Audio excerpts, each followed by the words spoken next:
জিকির করা মানে এই না যে লাফালাফি আর ফালাফালি করা। জিকির করা মানে আদবের সাথে আল্লাহর নাম দিলে মহাব্বতের সাথে স্মরণে না। এর মানে এই না যে আল্লাহর জিকির করতে গিয়ে আপনি একটা আস্ত একটা ছাগলের পরিচয় দিবেন, আস্ত একটা বেয়াদবের পরিচয় দিবেন, এটার নাম জিকির না। আমাদের সমাজে জিকিরের কিছু প্রচলন আছে, যেই জিকির দেখলে মনে হয় সে জিকির করে না, যেমন মদ খায় মাতলামি করতেছে, ঠিক কিনা বলে?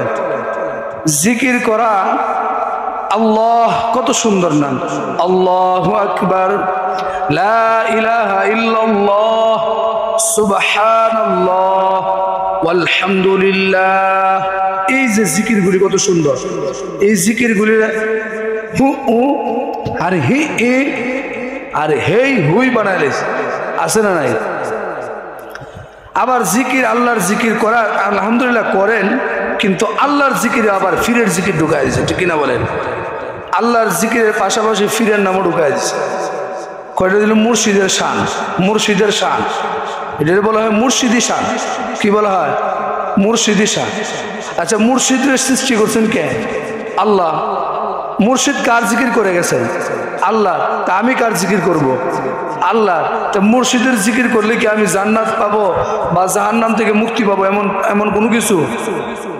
আর যদি মুর্শিদ মানতে হয়, মুর্শিদ যা করে গেছেন আল্লাহর ভয়ে তা আমার করতে হবে, আল্লাহর ভয়ে যা ছেড়ে গেছেন তা আমার ছাড়তে হবে।